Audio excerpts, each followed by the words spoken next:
The struggle for freedom and independence is one that is old as mankind itself. It was also the main reason that hundreds of colonists from the British Cape Colony in South Africa decided to leave on an ambitious journey, northwards into the hinterland to establish their own independent state in organized trek parties in 1836 and 1837, free from the stifling oppression and regulations of British rule. Their epic journey would come to be known as the Great Trek. These voortrekkers, or Boers as they were called, would in future play a leading role in the history of South Africa, as depicted in frieze at the Voortrekker Monument in Pretoria.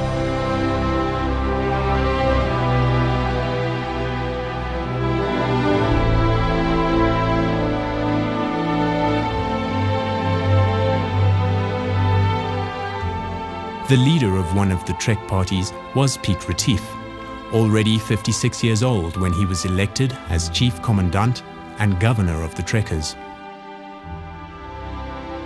Because of the positive reports that had been received from the inland Natal area, Retief's trek party decided to cross the Drakensberg mountain range to settle there. When Retief and a few of his men made an advance expedition over the Drakensberg and saw the beautiful landscape of Natal, they gazed in awe. The visions and ideals that Retief had of an independent trekker or pioneer republic in Natal are clearly depicted in his statue by Kurt Steinberg in front of the Church of the Vow in Pietermaritzburg.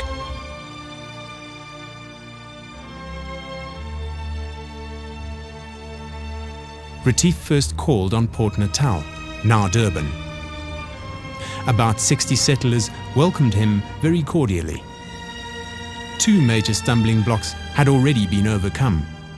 The Drakensberg had been crossed, and the group of British settlers in Natal welcomed his arrival. But there was a third stumbling block, Dingaan, king of the Zulus. He'd murdered his half-brother Shaka in 1829 and moved to a new capital, Umgungundlovu, place of the elephants. It's about 20 kilometers southwest of the current Ulundi in KwaZulu-Natal province. This capital was later sketched and painted by several people using eyewitness accounts and other sources of the period. Dingaan inherited a well-organized Zulu state and a daunting army from Shaka, and had the support of all Shaka's commanders. The Battle of Blood River would be heavily influenced by the war tactics of the Zulu, refined by Shaka and taken over by Dingaan. Think of the chest, head, and horns of an ox. These were the 4 tactical units of the Zulu army. Every unit had about 4,000 warriors, a total of 16,000, a similar number to the force that attacked at Blood River. The 2 horns consisted of the younger and bolder warriors, the feathered feet with the white and brown oxhide shields, armed with up to 4 throwing spears each.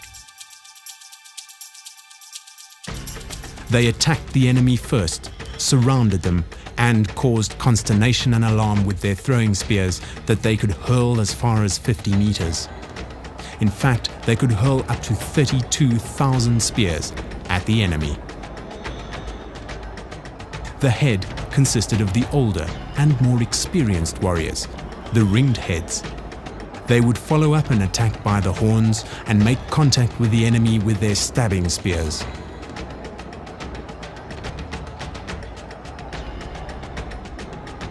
They formed up behind the head to support them, and also to prevent the warriors of the head from turning back and fleeing. The 4th unit was the chest, or reserve, and also consisted of experienced warriors. This technique was very effective against rival tribes, but it was not known if it would endure against voortrekkers on horseback with their muzzle-loading rifles, their flexible battle tactics, and their wagon forts, the so-called lagers. While still in Port Natal, Retief sent a message to Dingaan saying he would be paying him a visit to negotiate for land for the Voortrekkers. Retief had no idea that he would be negotiating with a sly, suspicious man, a man who didn't hesitate to murder his own family. Piet Retief looked upon Mgungun for the first time on the 5th of November 1837. Today, a few built-up huts can be seen in the background. Retief came from the south and must have approached the capital from slightly to the left of the furthest point in the picture. Dingaan received Retief very cordially, or so it appeared. The negotiations also went without a hitch. Dingaan agreed to grant the area south of the Tukela River to the Mzimvubu River from the Drakensberg to the sea, and including Port Natal, to the Voortrekkers. This area was sparsely populated because Shaka had killed off or chased away most of the tribes who lived there.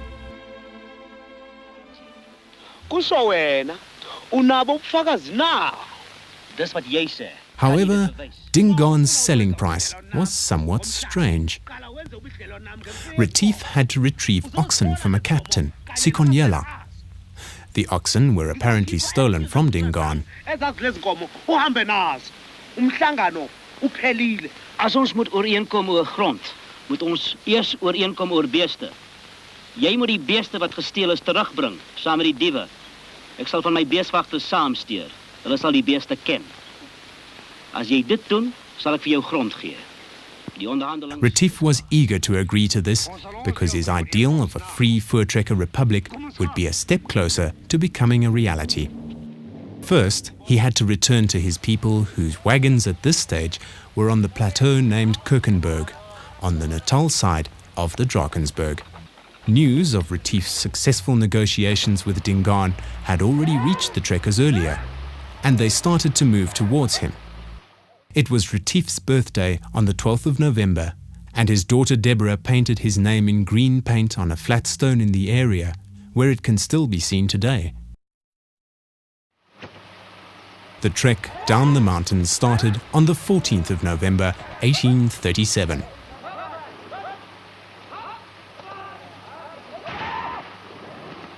News of his successful negotiations with Dingaan had also reached other trek parties, who started moving towards Natal.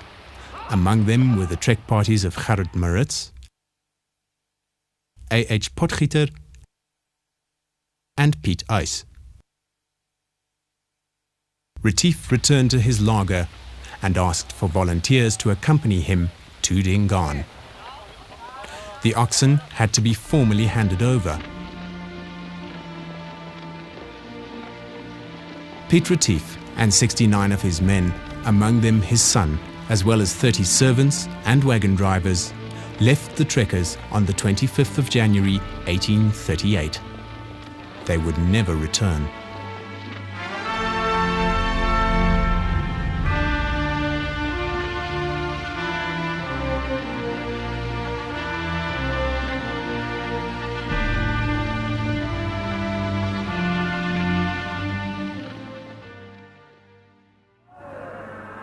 They approached Dingaan's capital from the west on the 3rd of February 1838.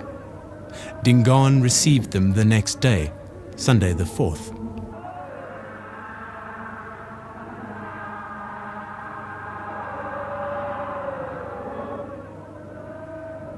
The transport document was explained to Dingaan by Thomas Halstead, an Englishman from Port Natal who could speak Zulu and who acted as an interpreter for Retief.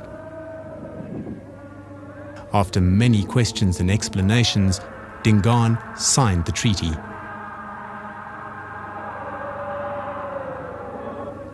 Three trekkers and 3 chief council members of Dingaan signed as witnesses.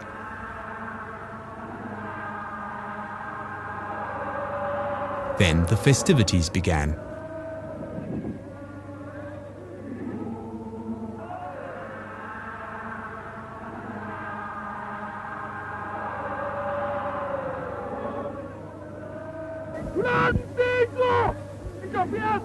One can imagine how Retief and his men had to endure these festivities in silence, as a Sunday was a hallowed day to the Voortrekkers. But Retief did not want to antagonize Dingaan with the treaty safely in his satchel, so they had to appear to take an interest. Many historians blame Retief for ignoring the warnings of some of his own people, the British settlers in Port Natal and the missionary Owen, by choosing to believe in Dingaan's sincerity. Retief was also aware of the fact that the land granted to him by Dingaan had already been promised to the British settlers in Port Natal. But his ideal of a safe, independent Voortrekker Republic was as good as done, and he was in a hurry to return to his people. Retief wanted to depart on Monday the 5th of February, but Dingaan announced that he wanted to bid them farewell on Tuesday the 6th. The Zulus started dancing again, and the trekkers were uneasy.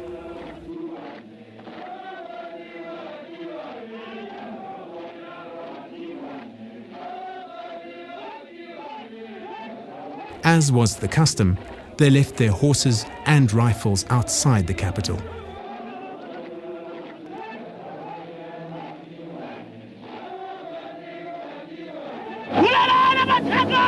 On Dingaan's order, kill the wizards, Retief and his men were overpowered and their hands tied with thongs. They were taken to a nearby hill, Kwa Matiwani, and killed with fighting sticks. Their 30 servants were also killed. What prompted Dingaan to carry out such a treacherous deed? Many reasons are given. It's a fact that Dingaan feared the trekkers, who were entering his land in large numbers. Their victory over Mzilikazi's Matabeles and the apparent ease with which they defeated Sikonyela strengthened his distrust in the trekkers. He would destroy the whites in his land once and for all.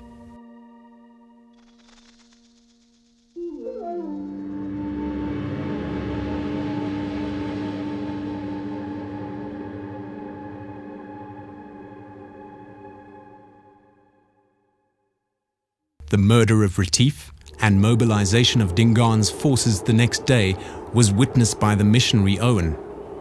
His house was situated on a hill outside the capital. Although Dingaan assured him of his safety, he packed his belongings and left for Port Natal to leave the country, never to return.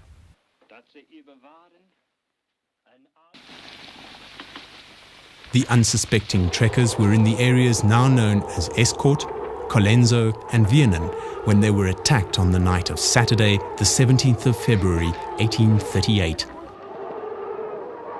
Luckily, some of the lagers received news of the attacks and could temporarily halt the Zulu forces, but the damage had already been done. All their livestock was taken, and 282 Voortrekkers and 250 servants were dead. A section of the Zulu force also attacked Port Natal and destroyed everything. The British settlers found shelter on a ship in the harbour, escaping certain death. After the death of Retief, Gerrit Maritz, Piet Uys and A.H. Potgieter were elected as the leaders of the Voortrekkers in Natal. A commando under the leadership of Uys and Potgieter was drawn into an ambush at Italeni on the 6th of April 1838. Piet Uys and his son died, and Potgieter and his men had to flee for their lives. This expedition would henceforth be known as the Vlugkommando in Afrikaans, meaning the commando that flees. The Voortrekkers accused Potgieter of cowardice. He was so aggrieved about this that he took his people back over the Drakensberg and would later play an important role in the Transvaal and the South African Republic. The Zulus launched an attack on Gat's Lager, also known as Veglaar, meaning a lager ideal for fighting, next to the Bushmans River in a deep valley on the 13th of August 1838. The valley afforded the trekkers natural defences, and this time they were prepared. A wagon laager, of which all the entrances were blocked with thorn branches, was the only way to repel an attack. The 75 prepared men were only able to drive off the Zulus on the third day. Dingaan was not impressed with the performance of his warriors at Gotslager, and he demoted them to the left horn unit of young recruits. This was a big embarrassment to them, and they had to do something in order to gain back Dingaan's favor.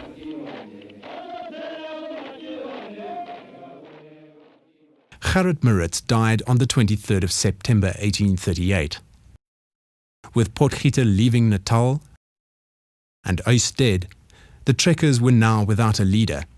But a voortrekker deputation had already arrived in Graaff-Reinet in the Eastern Cape in August of 1838 to ask a well-known and respected man to join the voortrekkers in Natal.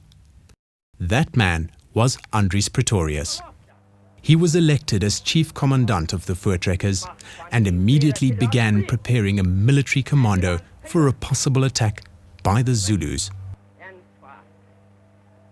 5 days later, the commando, consisting of 57 wagons and 400 men, departed in a northeastern direction towards Umgungundlovu. They would now take the offensive to stop Dingaan's attacks.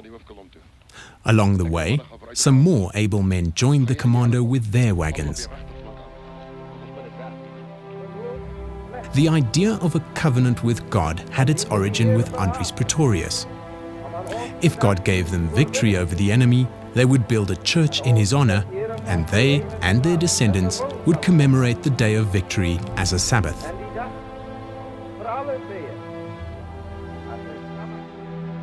They made a laager on Sunday the 9th of December 1838 at Wasbank.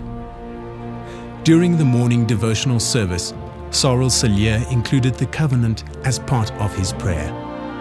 The covenant was repeated every day until the 15th of December. Aside from the covenant, Pretorius laid down strict instructions to the men as to their code of conduct and common goals concerning the battle. The commando approached an area 30 kilometers southwest of Vryheid from a hill in the west, later to be known as Vegkop or Fighting Hill. They traveled down a slope to the Nhlome River, moving in columns of 4. Some of the wagons had already crossed the river when the scouts returned and reported seeing the main Zulu force at Umgutu, about 20 kilometers away. The Zulus would therefore reach the laager that evening. Pretorius immediately ordered the wagons to come back across the river. He also recalled all the scouts with a cannon shot. They moved slightly to the south and formed a laager where bronze wagons commemorating the event now stand. The trekkers were trained so well that the laager was formed within an hour. Pretorius departed with 300 men to confront the Zulus, but decided to cancel the operation as it was already afternoon and the next day would be Sunday. Tactically speaking, this was the correct decision. A confrontation with the Zulus in the open veld would, as experience had taught them, be risky. But let's take a closer look at the laager and the surrounding area. The laager consisted of 64 wagons, giving it a circumference of 400 meters, about the size of an athletics track around a football field, with a diameter of 65 meters. With 10 oxen per wagon, there were 640 oxen in the laager, fastened to posts in the ground with thongs. The oxen were exceptionally tame and used to the sound of gunfire and cannons. It's estimated that there were also about 750 horses. The manpower consisted of 464 trekkers, including 3 British settlers, accompanied by 100 Zulus, 100 wagon drivers, and about 120 coloured men. A total of about 800 men. only the trekkers and the 3 British settlers would actively take part in the battle. The others would tend the livestock and help load the cannons and rifles.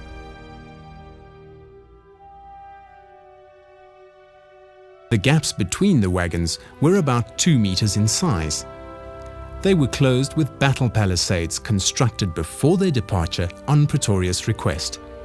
He knew that there would not always be thorn branches available to fill the gaps.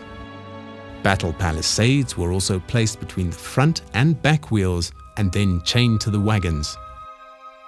These palisades prevented the enemy from penetrating the laager. The artillery consisted of 3 cannons, one at the main entrance to the north, one at the northwestern side, and another to the east. The cannons were used sparingly because they consumed a lot of gunpowder that could be more effectively used in the muzzle-loading rifles loaded with slugs. The main entrance at the northern side was closed by pulling together 2 wagons with their wheel shafts pointing to the inside of the laager, so that the entrance could be easily opened and closed by moving the wagons forwards or backwards. The cannon known as grikkie was mounted on an undercarriage of heavy iron wheels instead of the more usual wagon axle and positioned at the gate. When mounted on wagon wheels, the cannon had the disturbing habit of falling over backwards when fired. Grikkie is on display at the Voortrekker Monument in Pretoria. Today it's mounted on wagon wheels to make it easier to move. The cannon on the northwestern side was named Weeskind, meaning orphan, because so many children, so it's said, were made orphans when the cannon was fired. Grikkie and Weeskind. These cannon were loaded with shrapnel, pieces of pot iron, stones and nails, and could fire up to 300 or 400 meters, and were devastating at shorter distances. The cannon to the east belonged to Pretorius. It was a 3-pounder. In other words, it could only fire a round bullet of 3 pounds, about 1.5 kilograms. Depending on the charge of gunpowder, it could fire up to 1,500 meters.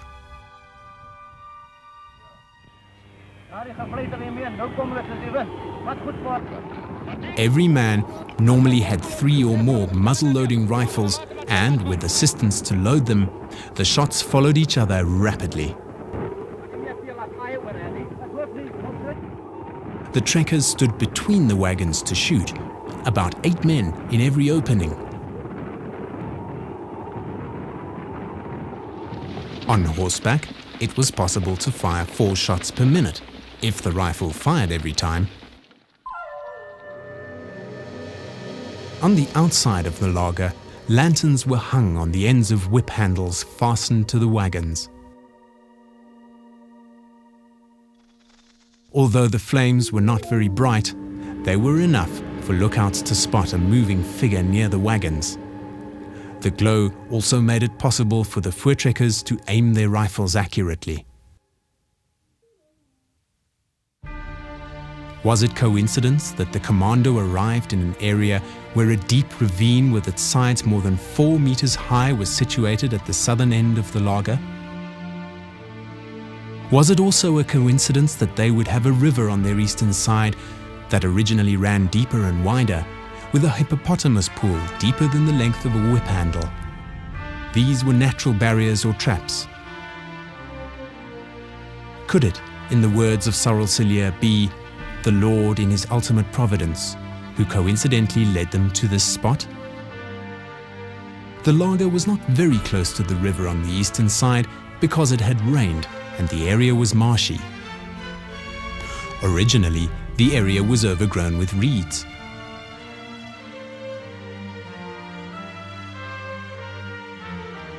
Towards the south, the laager was also not too close to the ravine, but about 40 meters away, so that it would be out of the reach of the throwing spears if the Zulus decided to attack from that side. That evening, the trekkers had a devotional service under the leadership of Sorel Cilliers. The covenant was repeated for the last time, and the voortrekkers prayed together and sang Psalm 38. Pray, forsake me not forever. Be thou never far removed from me, O God. Hasten, Lord of my salvation, in compassion to uphold me with thy rod. The Zulus must have been near because they could hear the voortrekkers singing, but it was interpreted as wailing. The Zulus in turn sang their own warrior song. We journey to war, over the hills yonder, over the hills where the sun sets, to a country we do not know. We journey for you, King and Father, Lion, Elephant, Liberator, King of Kings, King of the Zulu, Dingaan. We greet you. Then everything became quiet. It is unlikely that anyone fell asleep. 800 men awaited the arrival of the Zulus and the possibility of a night attack. The Zulu force, under Mkhlela, commander-in-chief, approached the laager just after midnight.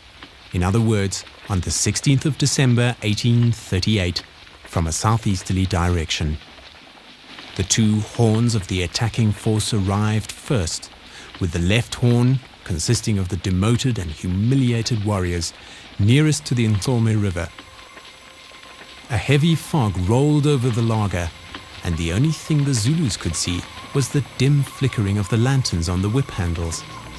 They thought it was the voortrekker ancestors protecting the laager, and, contrary to their normal procedure, they did not attack during the night. This was a costly tactical error. Had the Zulu attacked the laager during the night, the voortrekkers would easily have been overpowered. Their muzzle-loading rifles would not fire in the wet, foggy weather. The left horn, the section nearest to the river, decided to attack the laager on their own and thereby win back Dingaan's favor. They forded the river at a drift, about 600 meters south of the laager, and went slightly to the west to avoid the ravine, thereby ending up in an area just to the west of the laager. But then they lost their way in the heavy fog. It appeared as if the laager had totally disappeared. Strangely, or even mysteriously enough, the horses and oxen in the laager didn't make a sound. Any sound would have given away the position of the laager to the Zulus. In the laager, the trekkers could hear the shuffle of 4,000 pairs of feet outside in the dark. It sounded like thundering water coming down on them, or strong wind blowing. It was overwhelming, terrifying. They could even smell the Zulus' bodies smeared with fat. In desperation, the lost left horn then formed a semicircular position, 100 meters deep, 50 meters from the laager, and settled down. The scene was set for the most famous, most unique, and most epic battle in the history of South Africa.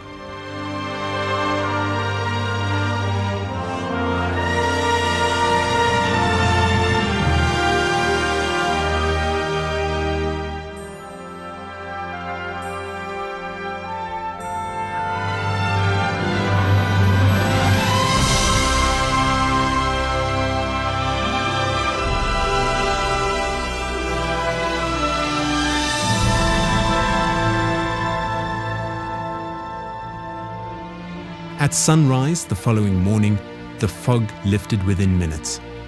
It was a bright, sunny day, an ideal day for the rifles and cannons of the trekkers.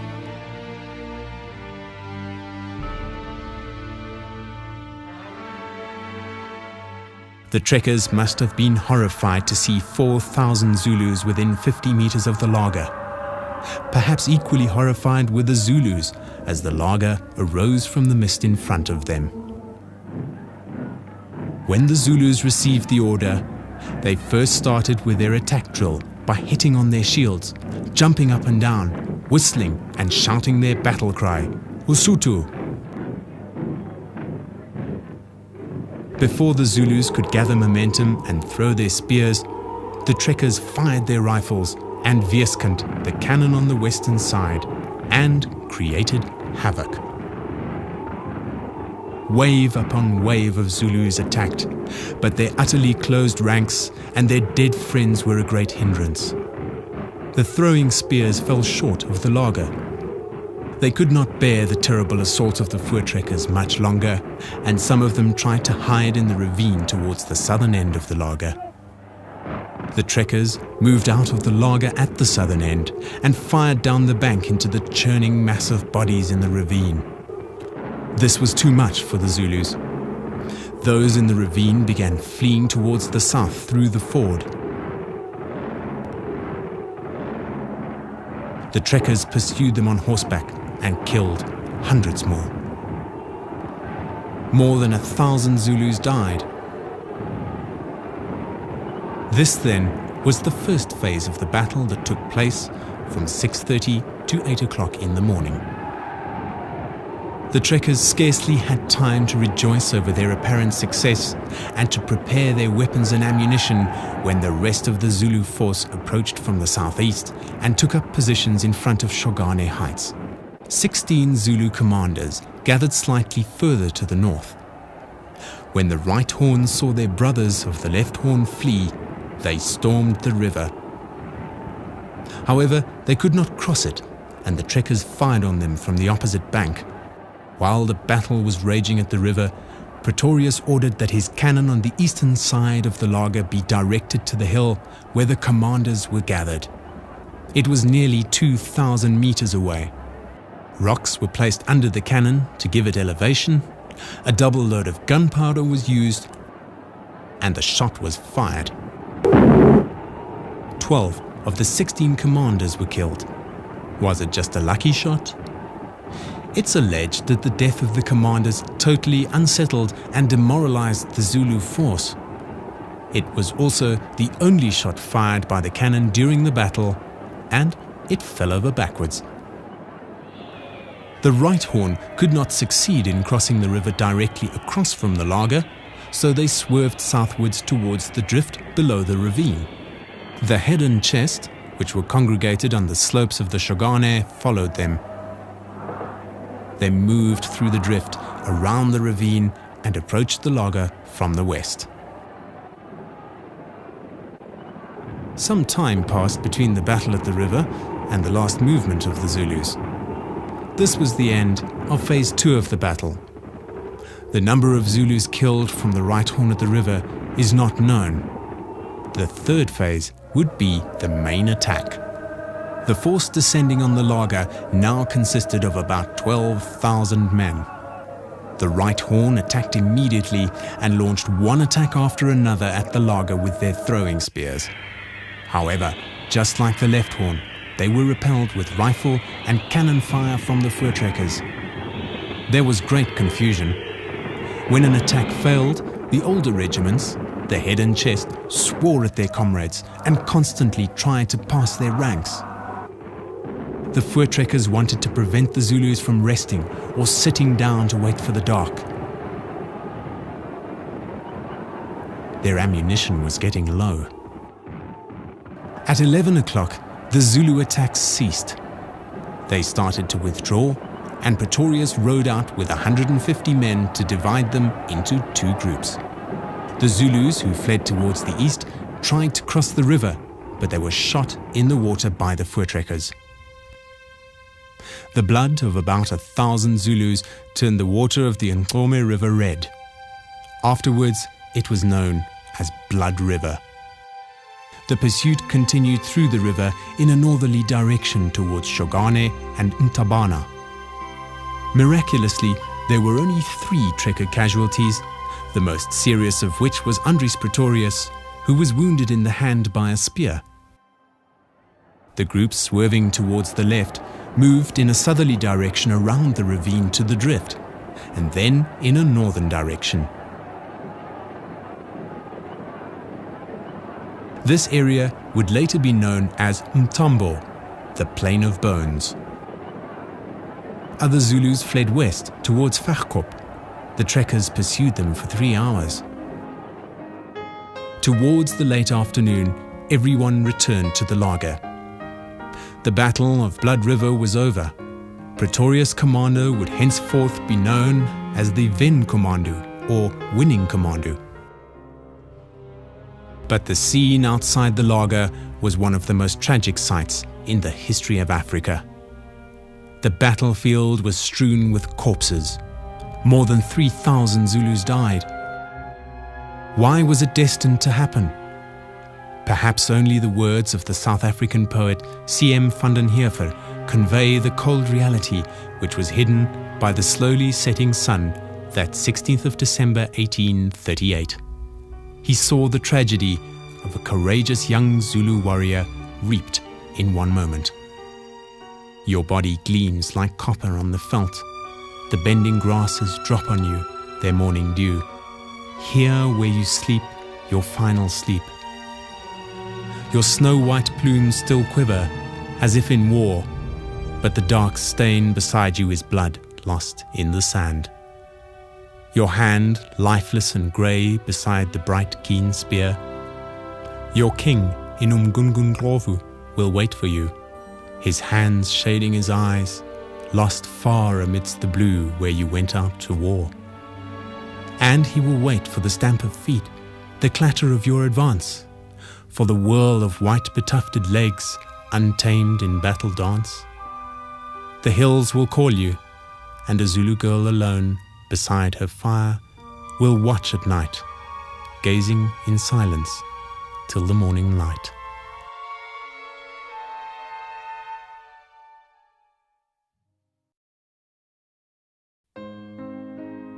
A religious service of gratitude was held in the laager, the first covenant service. The next morning, 17th of December 1838, the laager was dismantled and the trekkers started moving in a southwesterly direction towards Umgungundlovu, Dingaan's headquarters. They approached Umgungundlovu on the 20th of December 1838, but Dingaan had torched his capital and fled north with his followers. He was defeated, but not the Zulu nation. Andries Pretorius and the Voortrekkers made a gruesome discovery on the 22nd of December on Kwa Matiwane, where this monument was erected in 1922. The remains of Piet Retief and his men.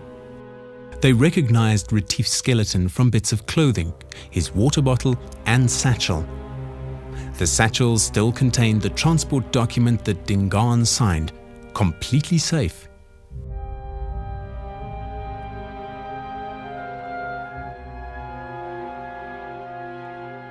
Three days later, it was Christmas, but it would be a gloomy day for the Voortrekkers.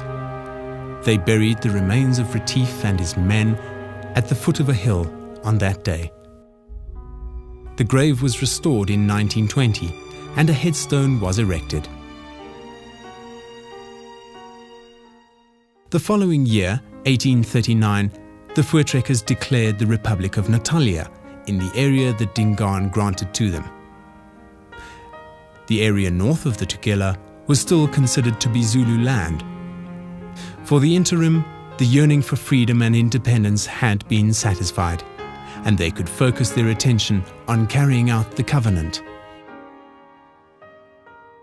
The first part of the covenant, that we would erect a house in his honor, was already completed in 1840, when the Voortrekkers utilized the Church of the Covenant that was built in Pietermaritzburg, their capital, for the first time. The Church of the Covenant can still be seen today. The gables and the foyer were added at a later stage. During the years following the Battle of Blood River, the 16th of December had been commemorated amongst many communities as a Sabbath. It was known as Dingaan's Day from 1910, but because of objections against the name, it was changed to the Day of the Covenant in 1952. After the elections in 1994, the new South African government reviewed the public holidays to reflect the diversity of peoples of the country. It was decided that the 16th of December would in future be known as Reconciliation Day. In many Afrikaner communities, the 16th of December is still commemorated in the spirit of the original covenant, as it was affirmed from the 9th to the 15th of December 1838, and is reaffirmed at places such as the Blood River Heritage Site and the Voortrekker Monument in Pretoria. This program is based on information as it was recorded in archival and primary sources. Over the years, different interpretations of the Battle of Blood River have seen the light.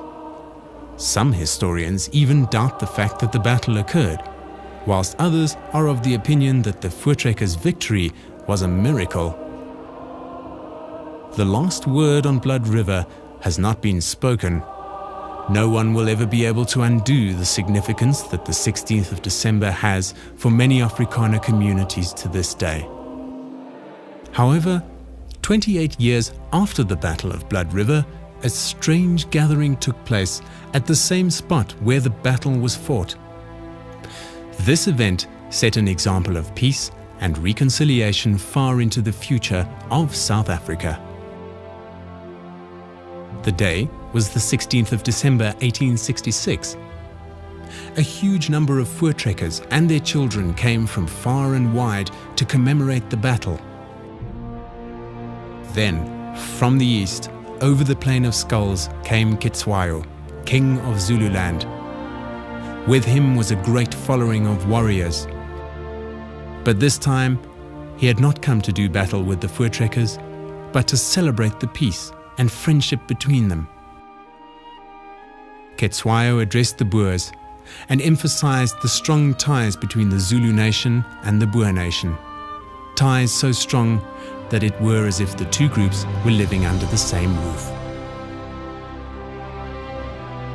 Then the Zulus and the Boers stacked a heap of rocks to commemorate the Battle of Blood River and the peace between them. After 164 years, this simple monument remains, a quiet memory of an epic battle fought way back in history.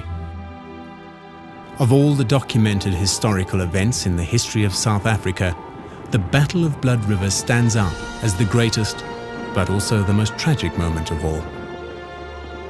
The memories of this great battle will live on as a marker on the path of South Africa.